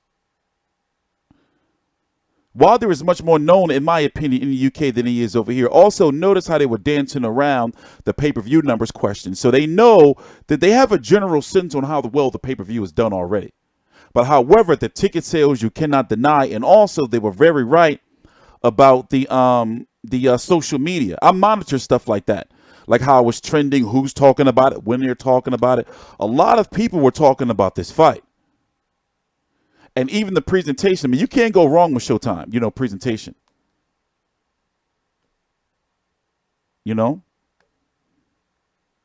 But something tells me I think we've already confirmed that Wilder, he won't go until he doesn't want to take an easy fight and go and fight his mandatory Dominic Breazeale. So which means that I feel that they're going to order Dominic Breazeale to probably fight Dillian Whyte after December the 22nd for the WBC interim title. That's going to piss Dillian Whyte off, but nonetheless, that'll still guarantee him a mandatory but win. You know, the WBC is not going to strip Deontay Wilder. They're even defending Mauricio Suleiman. I saw the tweet is even defending the judge Alejandro Roshin. Is he Mexican, Japanese, or something? But I've noticed this is a lot of just bullshit going on. Like, okay, for one, I feel that top YouTubers. Okay, here's a question. I feel that top YouTubers, right, should know all the rules of refereeing. Now, you're not going to know all of them, but the basic shit you should know. For example, I know the rules of the WBC, WBA, WBO, IBF. It's my shit. I educate you on the politics. On, for example, wait a minute, he shouldn't be mandatory. How did he get number one and not him? Or there's a purse bid coming up. This is what this means. That's my shit. So when it comes to understanding them, when you got a fighter like Wilder, his name is Wilder. We know he's got the windmill turbine shit. When Wilder stuns somebody and you get somebody hurt, you have to stop him immediately. Remember when the referee had to jump in and fly in to grab Deontay Wilder from fucking killing Gerald Washington? He had to fly in. Same thing with Bermain Stavern in a rematch. So you got to make sure as the referee, Deontay Wilder is in his corner. Also, that's with any fighter. It's at the referee's discretion. Yes, some referees would have waved it off, but it's not breaking the rules if a referee like Jack Reese is looking him dead in his face and seeing, okay, all right, I see you cool. You got until 10. You made it, even though it was just barely. Because first you got to make sure the opponent is in his corner and out of the way. So you're always going to lose seconds there. Go back and watch any major knockdowns or any major knockdowns of this year. Go back and watch any major knockdowns of this year, and you're going to see time is lost. It's not even lost. You can't even count it as lost. I just feel that YouTube media has a bad reputation, especially African American YouTube media. Has a very, very bad reputation. Yeah, the referee can even get fucked up when you go in there, because once Wilder gets you hurt, you saw it. He goes straight for a windmill attack. So you got to get him and you got to neutralize that shit immediately, or all hell's going to break loose. He ain't going to stop. Remember that shit he did to the Bermain Stavern in the first fight when he fucking tackled him in the corner? He was doing that. That shit's crazy, man. You don't want nothing to do with that. But it's like people make up. Let me tell you what. I feel like this. I've been on YouTube for 8 years. I've had death threats. People say they're going to do this, that. I feel like when it comes to boxing, people can't leave their emotions out of it. When you're a fan, yes, you're going to be emotional. Media, yes, we get emotional. I have a special place in my heart for Chavez Jr. He's a son of a bitch, though. But still, it's our job to know the rules of shit, right? To say, I used to box, and for people who think that, like I said, I use this term. People, have a warped sense of reality. They think that just because somebody on YouTube, or more so that somebody's articulate, that they like a nerd or something, that's gonna get you fucked up one day by somebody. You shouldn't think like that.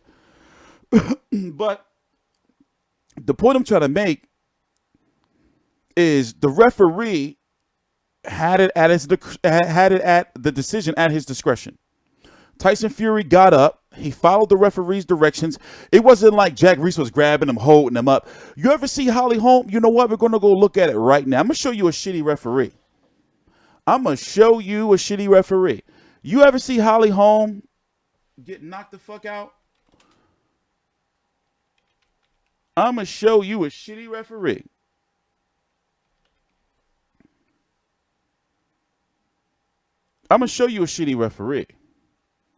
You want to see some shit? You want to see some shit?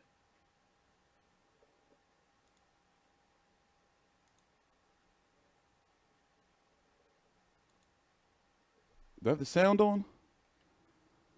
Oh, wait. Let me find a sound for you. Let me find one with sound. I know I can find you a better copy. Did y'all see this before?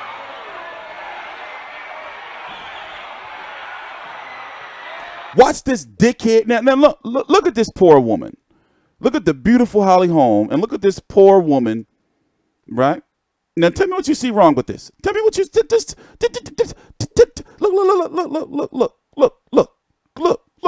Tell me what you see wrong with this shit.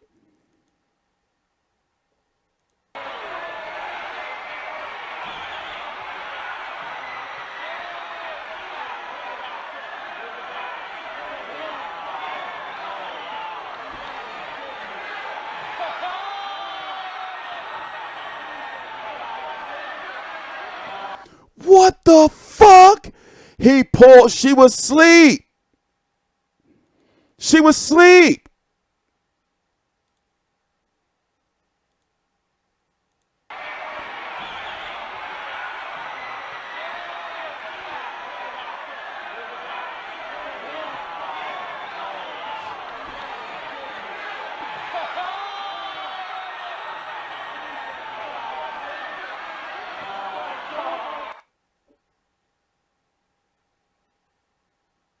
You are not going to tell me that motherfucking stoppage was motherfucking. You're not going to tell me the Fury, he should have been stopped. You're not going to tell me that. You're not going to tell me that.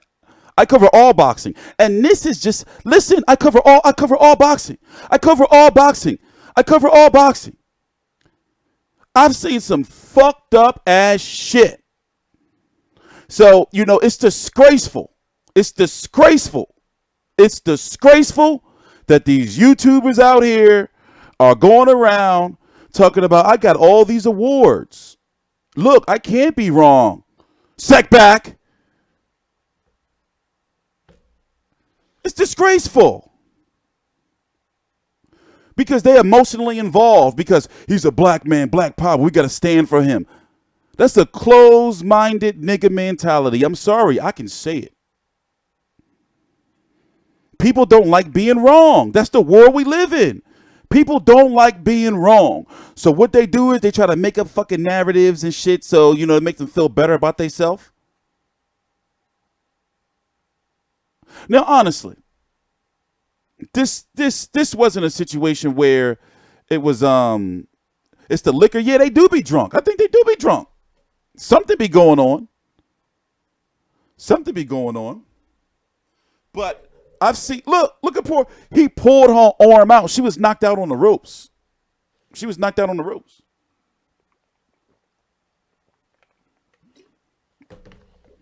But nonetheless, how do you score rounds? Now, I'll tell you, people give me shit because the way I score fights is I don't like giving even rounds. In fact, I won't give an even round. I won't. I will go back, especially if it's a replay, I will go back and find a way to give a round to somebody. I will not do an even round.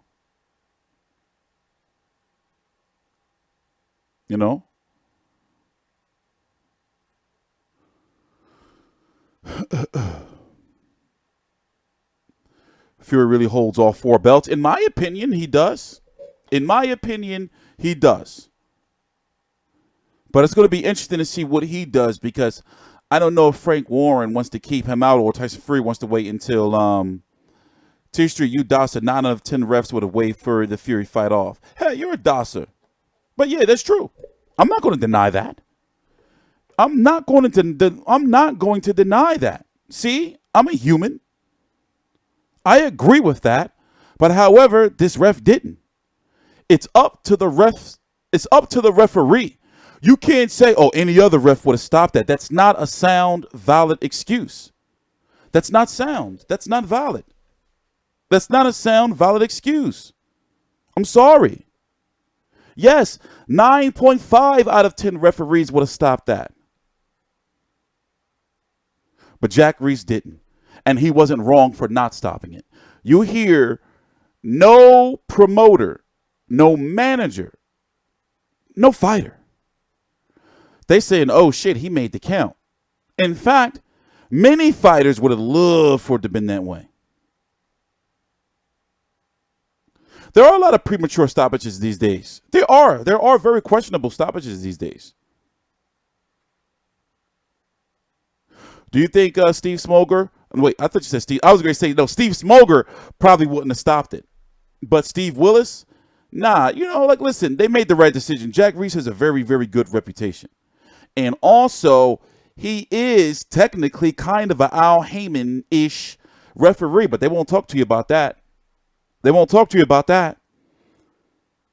They won't talk to you about, like, how wild. They won't talk to you about that. Jack Reese refs a lot of PBC fights.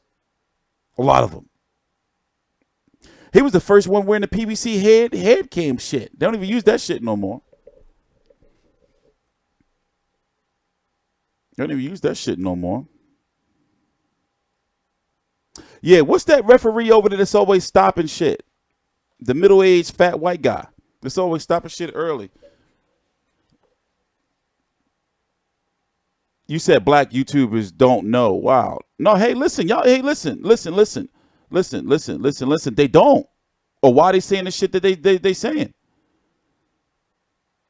I'm sorry. Listen, I'm going to call them out on it. I already know how it is. For one, let me tell you some real shit. Them YouTubers that be acting like they all whatever, they don't move like that in real life. I worked at events with them before. They don't move like that. That shit they be doing on here, that's just like, that shit is really all an act. I'm telling y'all some real shit. However, test me. See if I'm that dude or not. Who knows? I can be just acting too.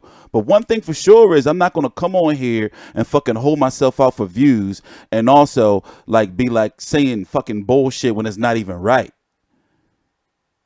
Like, I'm sorry. I done had too many motherfucking legal cases, still going through some shit, and to me, that's rat shit to me. That's rat shit to me. Howard Foster.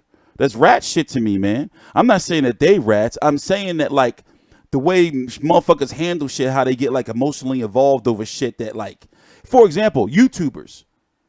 We win. Whether Tyson Fury loses, whether Wilder loses, like, whether it's a draw, we win. A draw, we win because, oh, shit, both of these fighters didn't lose. Their careers are still, like, we win. So I be looking at these motherfuckers like, yo, like, and I understand why they saying it because black people are easily impressionable.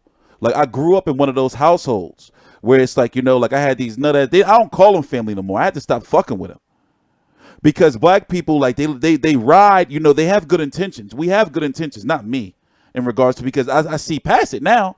I used to be like that. Like, for example, look at the O.J. Simpson situation. Everybody knew he did that shit, but we ride with him because he was black. Now we look like, yeah, we know he did that motherfucking shit. Like, that's how black people be, yo. They damn well know that motherfucking Tyson Fury won that fight. But it's like, nah, we got to ride with him. Look what the motherfucking shit the motherfucker sent to fucking Andre Ward. We rode with you because of Kovalev. So you should ride with Wilder. Like, nah, motherfuckers, y'all be on some weirdo shit. And it's like this. Listen, I don't beg y'all to watch my videos. I don't pander to y'all. I've always lived by leave nothing for nobody to threaten you with. You know what I'm saying? Can't nobody ever come up. For example, did you notice people don't do videos about me? I be saying their names all willy-nilly. Dante's Boxing Nation, Boxing Ego, Barbershop Conversations, motherfuckers. They ain't gonna never say my motherfucking name. Why? We all been around this long and they know exactly who I am. Even when I used to be back fucking drinking, getting drunk on YouTube. You definitely didn't want to fuck with me then. But it is what it is, man. Like, the goal is, I just want to cover boxing. Like, that's it. That's why I'm just like, that's why I've been handling the things I've been, like, handling in regards to we're not doing nothing wrong. But yet we get so much resistance. So what am I doing? It's not like it was a couple of years ago. We pushing back. You know what I'm saying? We pushing back. But, I'm cool, though. I want to see the rematch, but I got to be honest with you. I want Joshua Wilder first. I really think that Eddie Hearn is going to throw more money at at Deontay Wilder. I really think so. I really think so. They can't just fight Dylan White now if Dylan White beat Derek Chisora. And that's my next video, by the way. I got to watch The Gloves Are Off. I'm going to watch it actually after this stream. Like, if Dylan White wins spectacularly with a first-round knockout over Derek Chisora, I don't think that's going to cut it. Remember, Kubrat Pulev is the IBF mandatory. The IBF has said that they will respect the WBO in regards to they come first when it comes to the mandatory. The WBO could order the winner of White versus Chisora to fight Brian Jennings if he beats Oscar Rivas. I need to slow the chat down again. I sped it up and then I need to slow it back down. So are there no white YouTubers that are emotional? Trump don't have any supporters based on, I don't know. I don't feed into all that shit because I already noticed that like a lot of like the commenters and everything, not all of you, but it's a back and forth female type of thing. They'd be like, for example, I talk about something and they'd be like, well, T-Street, you didn't bring this up. Or for example, if you talk about one fighter's flaws, you're supposed to talk about the other fighter's flaws. Even if you may have talked about them in another video, they still expect for you to bring up the shit every single video. No, I don't deal with that anymore. Like, I've been through it all. I've been on YouTube for 8 years, yo.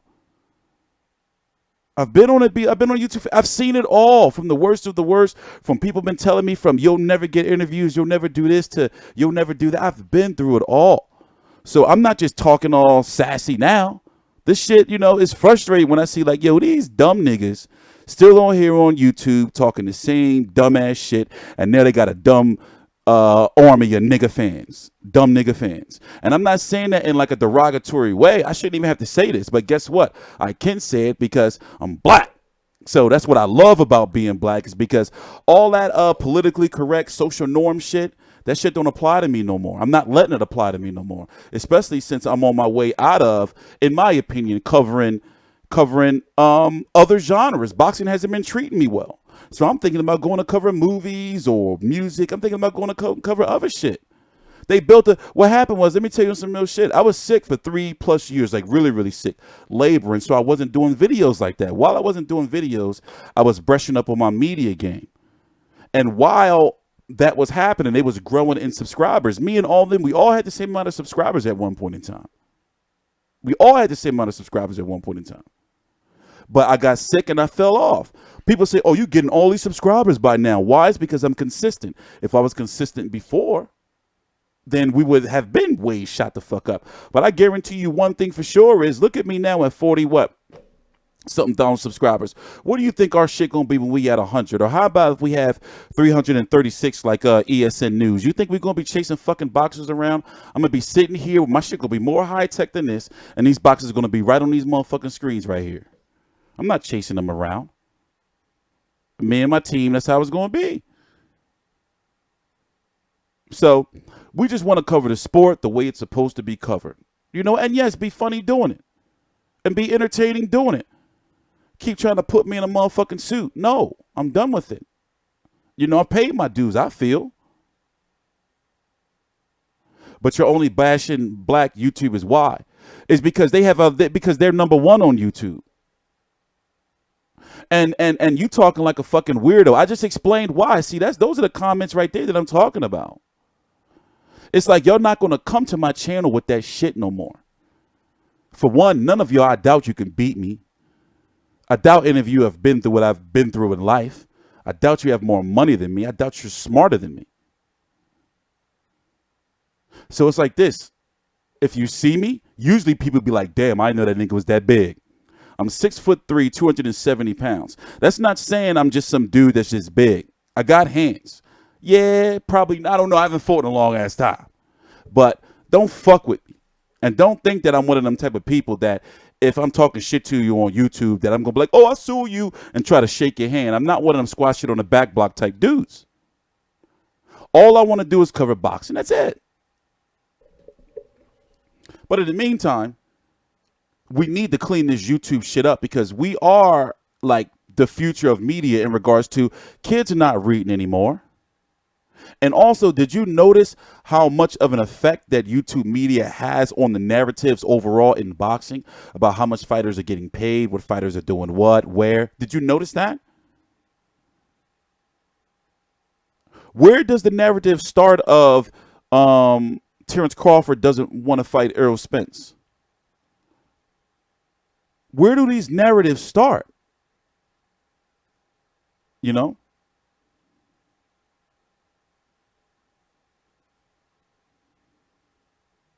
You know, you got to think about stuff like that.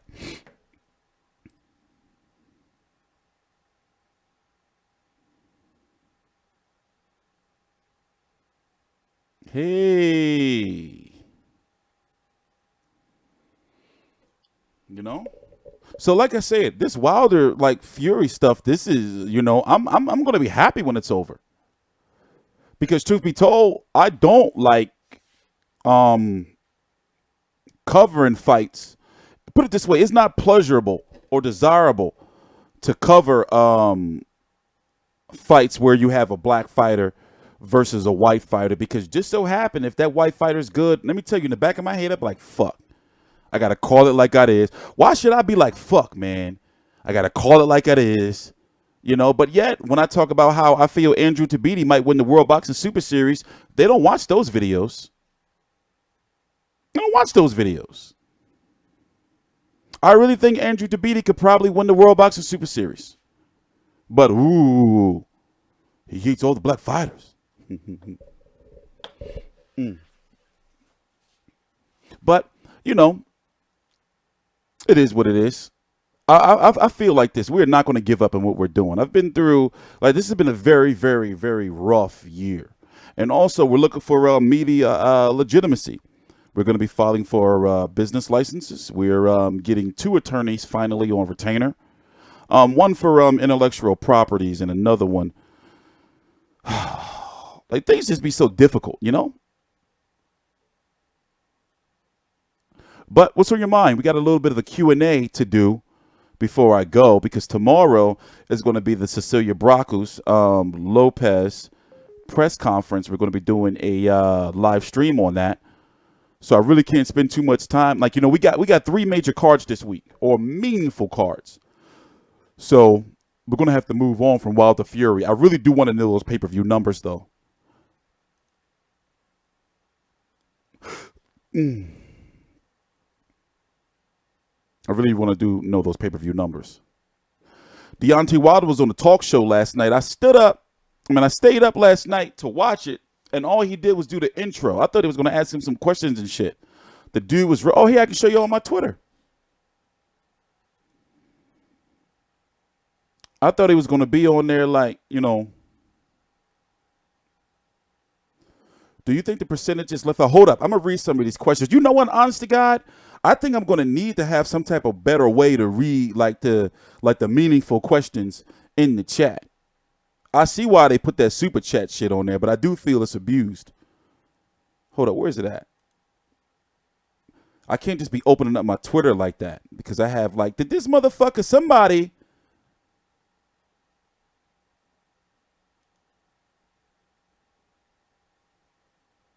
Oh, okay, he put it up. He put it up. I thought he put it up. This is it right here. Boxing match here in Los Angeles on Saturday. It was incredible. The internet couldn't get over what defending champion Deontay Wilder wore to his match with Tyson Fury, because Wilder walked out in a rather unusual outfit. Here he is here.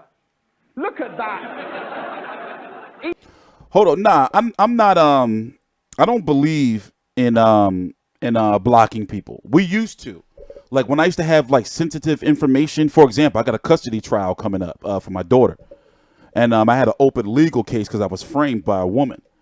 But when I had like sensitive information out there, people used to be trying to put my motherfucking legal shit out there and everything. So I did used to block people. People used to be like, Terrell Van, you want to talk about the rape case?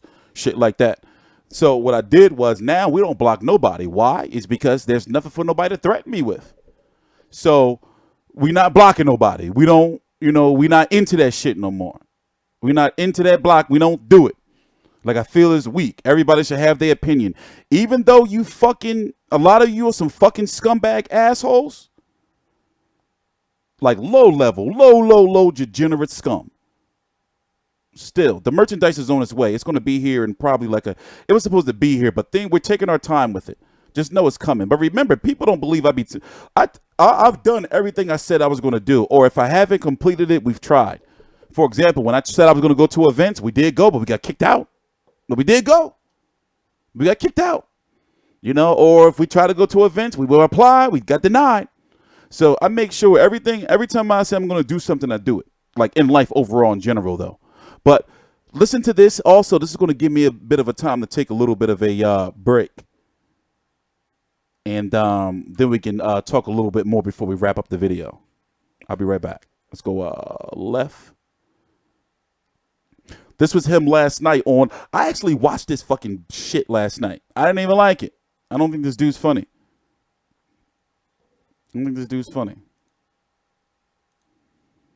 Because I watched it because I thought he was going to be, I thought they brought Deontay Wilder out at the beginning and then he was going to be on there later on. But they fucking ended the show with fucking the chick from Roseanne and fucking Jeff Goldblum playing the fucking piano.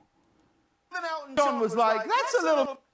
Couldn't get over what defending champion Deontay Wilder wore to his match with Tyson Fury because Wilder walked out in a rather unusual outfit. Here he is here. Look at that. Even Elton John was like, that's a little much. A little much. He looks like if a peacock won the lottery. He looks like Donald Trump making a guest appearance on Game of Thrones.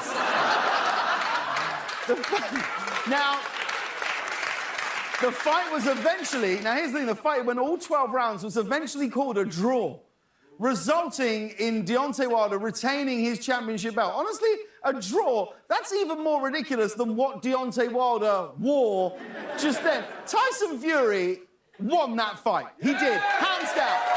It wasn't even close. It wasn't. Wilder couldn't even hold Fury's lunch, right? He couldn't, and I would say that to his face. You know why? Because he's soft. That's why he wore feathers, because he's a chicken.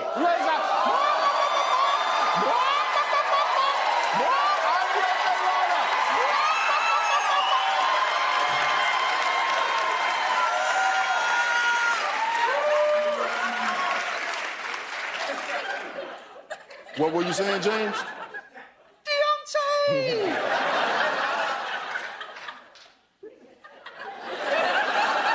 It's Deontay Wilder, everybody, the champ is here.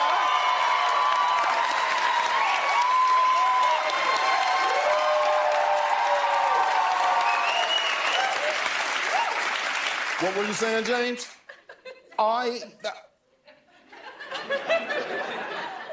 That depends how long you've been standing there. Long enough. I was just, I was actually saying that I think chickens are actually pretty tough. And I thought that what you wore into the ring was amazing. I loved it. I've actually ordered one myself. So Stop talking. Just stop talking. Maybe we should just start the show. Right. He's Reggie Watts. He's James Corden. And I'm the WBC heavyweight champion of the world, Deontay Wilder. Roll the titles. I'm sorry about that. So wouldn't you think, right, watching that right there, that you would think, okay, well, yeah, Wilder's going to be on there and talk some shit later on, right?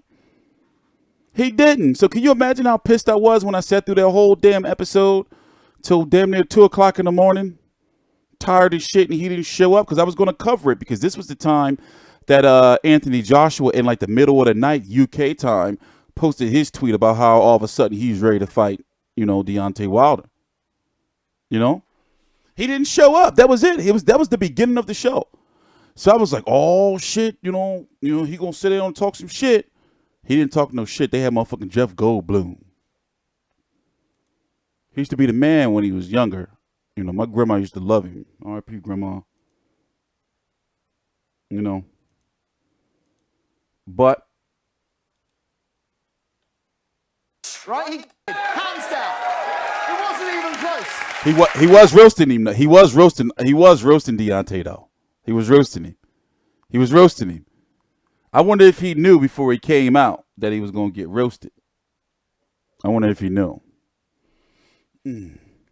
No, The Fly, obviously Jurassic Park. It's this other one he got, this other movie where he got like this fucking twin or some shit. I forgot.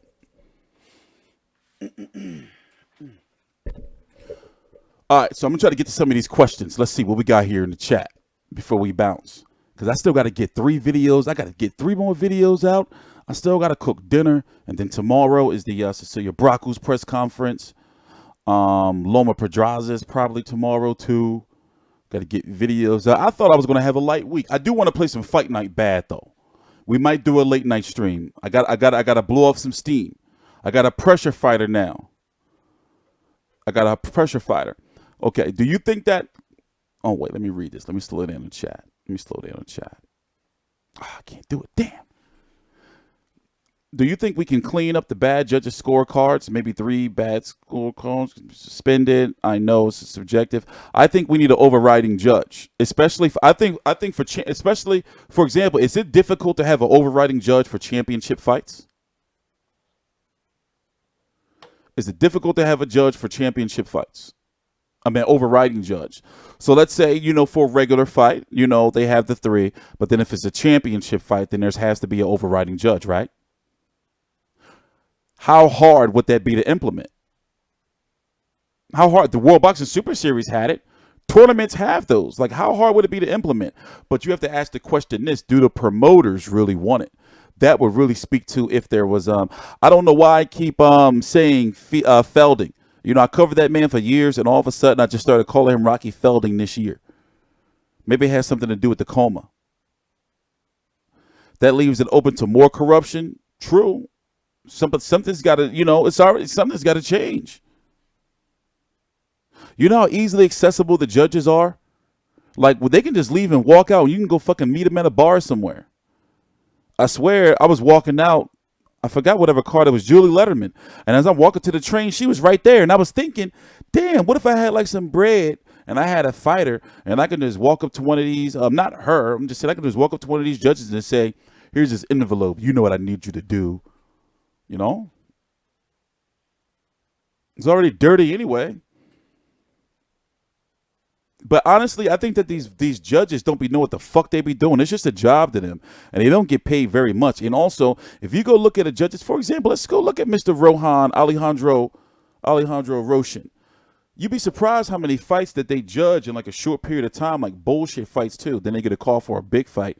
They probably why judges never get interviewed after decisions. I don't think they should. I don't think they should, and I think they can't.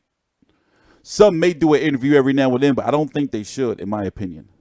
Because then they're going to get scrutinized and chased out of the business. Hold on. Wait, I'm doing something. Man. I forgot how rude y'all can be sometimes. They can't be sequestered. I do want them sequestered. I said that before. You heard? I said that before. I do want them sequestered. I want them to be locked the fuck up for. That means like you got to be locked up. You can't watch no TV. I want them to be locked up for the whole week of a fight, for all fight week. And then they get transported back to their room after the post-fight press conference, and then they can't leave until the morning. Shit. All this money involved. You got to take the week off. And then if they get a bad decision, they got to be tarred and feathered or some shit. Or lashed. If they give a controversial card, you got to string them up in the street. No, not hang them. Don't hang them. Not like string them up, but like get the lash, like in Singapore, like string them up, give them the whip for each wrong round they scored. Okay, let's go look at this dude, Alejandro Roshan. Let's go look at him. I want a picture of him. We're gonna find a picture of him. Let's go look at him. No, we can't stone him. No, you can't stone. No, you can't stone. No. This ain't the fucking, can't stone my man. Can't stone him. Why you want to stone Alejandro? You want to stone him? Damn. Hold on, let me fix this. Yeah, public humiliation. And spit on him. Walk him down the street. Shame. Oh, he worked earlier that night. Look, this Alejandro, let's go get a. Hey, I got a friend over at BoxRec. I think we should tell him, like, yo, you need to update his picture. What's he look like? Where's he at? There he go. They on his ass. Which one is he? Which one? Alejandro Roshan to the right. That's him. This guy. Huh? Okay. We found you. We found you. Everywhere I go, to people are asking about you. There you go. That's your boy. Look, this the LDBC boy. They paid him. The bird is the word. It's a little harsh. The beautiful and seductive. All right. Let's stay on track. Let's stay on track.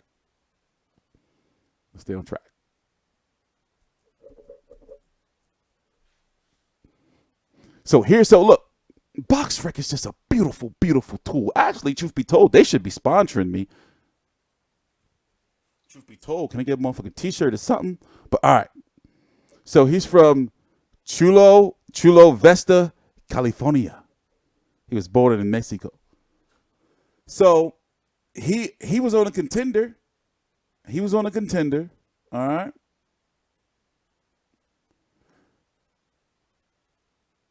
So he's been getting a lot of work this year. Look at all these fights 2018. Look at all these fights.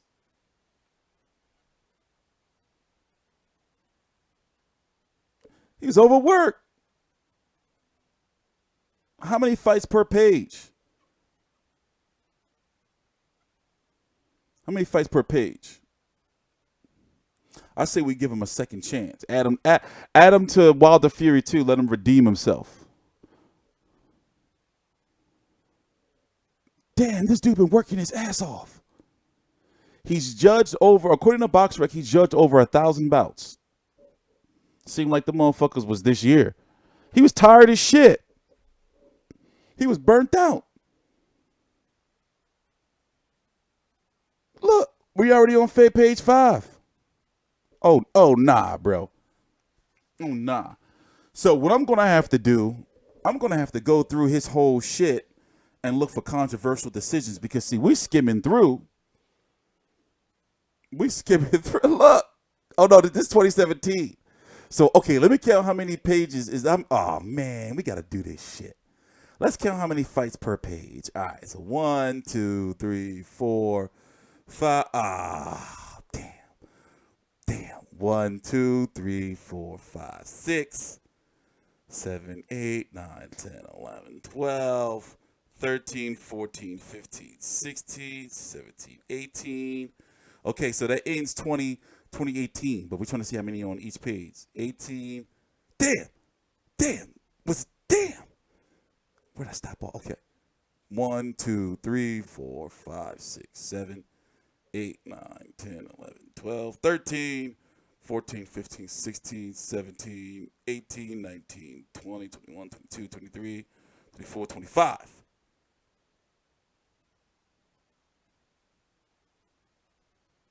So he scored about 100 and maybe 15 fights or so this year, according to BoxRec. About 115, 20 fights or so this year, according to BoxRec.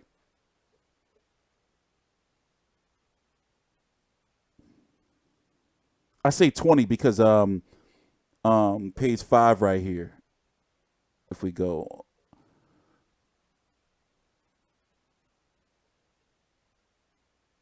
Well, so about, 9, 10 fights a month. He need to lower that to like 6 fights a month, get some motherfucking sleep. 5 fights a month, take some time off. People call corruption, but you have to think maybe these motherfuckers just working too much. And also, did you know like judges like Adelaide Byrd judge UFC 2? They judge mixed martial arts. So no telling what this guy's mixed martial arts resume or record is. Poor fella shouldn't have done that. He did the bar. Maybe they should stop sport betting. No, you tripping. That ain't never going to stop, especially if it's getting more. No, that ain't never going to stop. Sports betting ain't never going nowhere. Trust me. That shit ain't never going nowhere.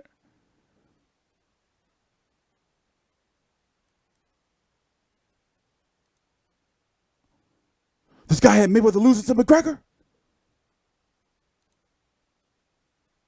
No way. When was Mayweather with McGregor? That was 2016. Bastard. He tried to get Floyd. Oh, wait, duh. Why am I doing it this way? I'm on some dickhead shit.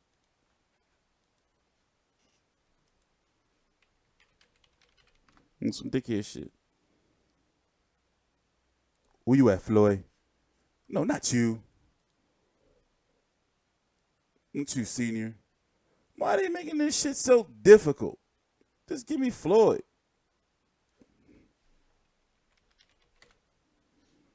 Come on, Box Rec.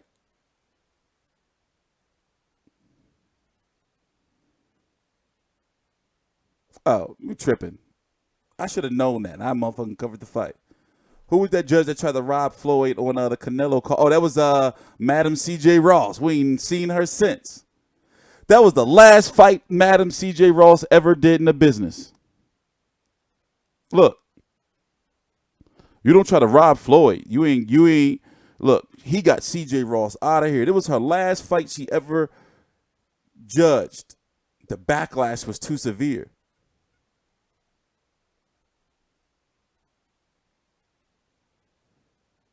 The backlash.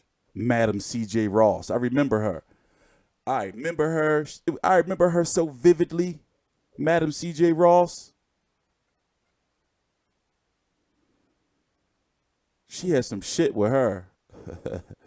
She had some shit with her. She got Manny. She tried to get Floyd on her way out. Madam C.J. Ross. They should bring her back for Wilder Fury too.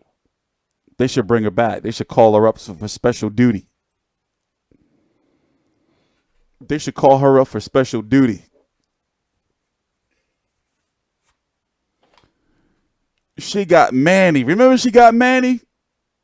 They had to call in Mama Dasania Pacquiao to curse Timothy Bradley legs for him to win the next two fights. She really scored Mayweather Canelo 114.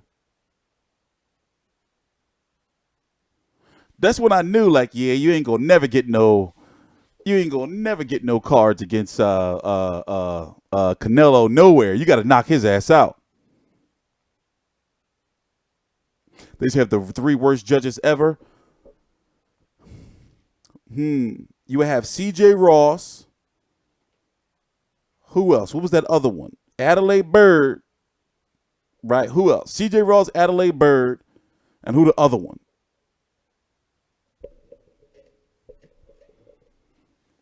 Who the blind one? Who the blindest of them all? No disrespect. What do women know about boxing? That was sexist, bro. You can't say that. Julie Letterman? Yeah.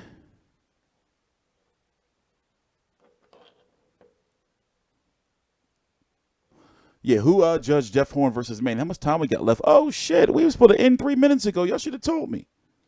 We were supposed to end 3 minutes ago. So this is what I'm going to do. Perfect timing.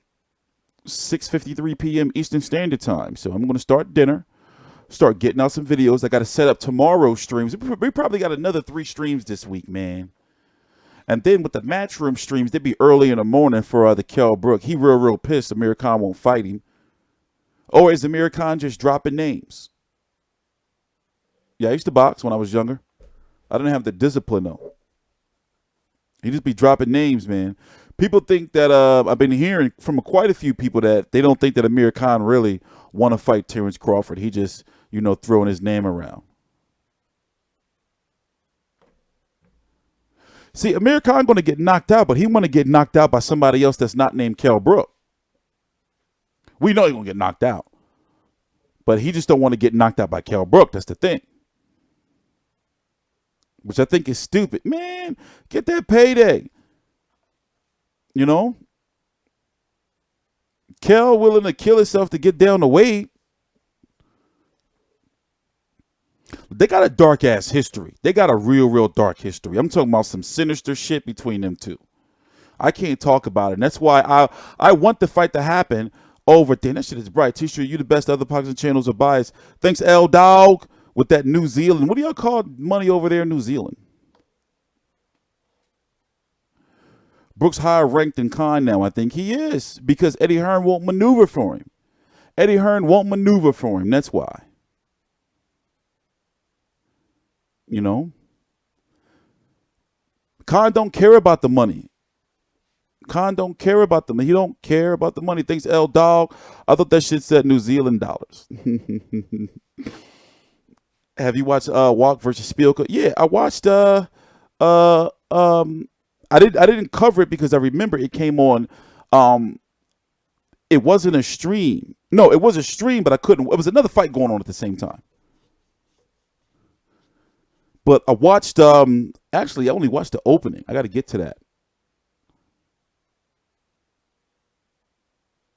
Khan needs to retire. You know, he needs to get knocked up by Brook and then retire. Because if he beats Brook, let me tell you, I will give that man a standing ovation if he beats Brook. I will give him motherfucking, you know, like my motherfucking man. You know, but if he don't fight Brook, then I'm going to keep trolling him, you know. Like, because I really do think what happened with that transgender? What happened? He hasn't spoke on it.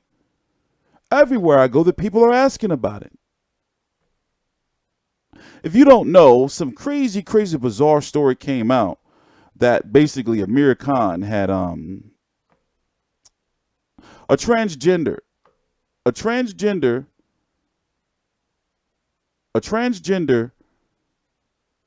said that Amir Khan allegedly slid into his DMs, his transgender DMs. And Amir Khan allegedly, basically, I'm just paraphrasing, you know, being a little dramatic, was Amir Khan was like to the transgender, was like, yo, so what's up? Let me get some of that butt. Or some shit like that. And the transgender was like, yo, like, aren't you married? Aren't you Amir Khan the boxer and shit? And Amir Khan was like, well, then fuck out of here. You a transgender anyway. Nut ass transgender. And then the transgender got pissed and then sold the news to the motherfucking tabloids. Crazy. This is crazy shit. And the crazy thing is, Amir Khan, like, he's got a reputation of being a bit of, you know, bit of a freak. Hey, listen. Like, I'm nowhere near a homophobe. You can do whatever you want. Just stay away from my butt. But what I don't like is how, like, they try to ruin people's lives because you in the closet. Man, get out that closet. You get out of there. You know, don't try to lie. You know, like, no, that's what I don't like is when they try to do that shit. You know, like, that's fucked up, Amir Khan. Like, you know, if it's true, you know. But the problem is he always had like a bit of a, you know, some shit with him. He always had some shit with him, you know? Spanking off and sending it to people. He always had some shit with him. You know, that's all I'm going to say. So I'm going to say about that. You know? I want him to fight Kell Brook, though, but also I do kind of want to see him. Because you know that, like, Terrence Crawford going to do him dirty. Like, real dirty. So I kind of want to see that too. But the build up to Khan versus Brook would be better.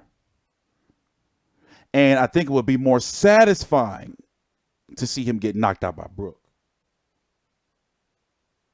I think it would be more satisfying. So, you know, I'm on the fence, man. But Eddie Hearn, he's tired of him. He's tired of this shit. And also, is he with... My bad. Is he with... Oh, man, I gotta find it. Oh, man. Like, is he still with Eddie Hearn? You know?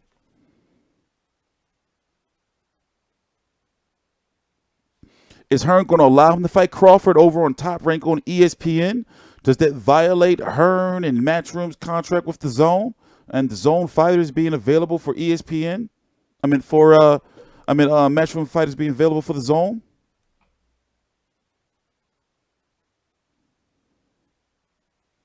Yeah, but I got to know, like, you know, that Hearn will be making things difficult for Khan because he wants Khan to fight Kell Brook. And Kell Brook has been holding up his career. Now, Kell Brook was supposed to fight Sergey Derevianchenko and then be fighting Khan this week. Remember, he's going to be fighting Khan this week. This week. You're not getting the zone in the UK because you have Sky Sports. Duh. Sorry, bro. You should know that. If Khan had power, he would be a beast. Not even power. If he had a chin, he would be a beast. It's not the power. Khan has magnificent hand speed that should get him by. It's the chin. The most delicate of touches can get him on the canvas. His chin is too delicate. It's fast. This is way too delicate. You know, especially when he try to, like, he'll light you up with a combination, then he'll try to get on the back foot, get out of there, and then he get cracked with some shit, then start doing the dance. You know, got to get his legs together. Samuel Vargas almost got him out of there. Chris Algieri almost got him out of there. You know? I don't ever see Khan winning another belt again, unfortunately. Where you going to win a belt at? Unless he drained to go down to 140, he's barely making 147.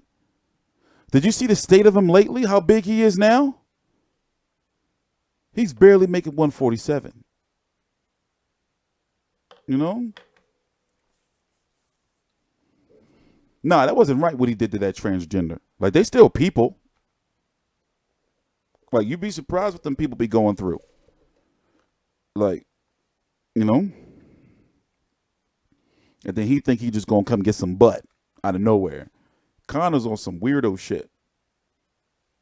They be like, all right, well then fuck you then, bitch. Like, what the fuck was he thinking? Like, what the fuck was he thinking? Like, that shit wasn't gonna come out. Like, that shit wasn't gonna come out. He was tripping. Yeah, he barely survived Maidana. Maidana was on his ass. And remember, at that point in time, Maidana didn't have Robert Garcia. You know? What would be Khan's chances with Mayweather if he would have fought some time ago? He would have had a very good chance. But Mayweather, knowing Khan's chin, he would have tested it and not been as defensive, in my opinion. In my opinion, Mayweather would have not been as defensive if they would have fought, let's say, 2013, 2015. No, 2013, 2014, or even 2015. 2015 is when the fight really died, in my opinion.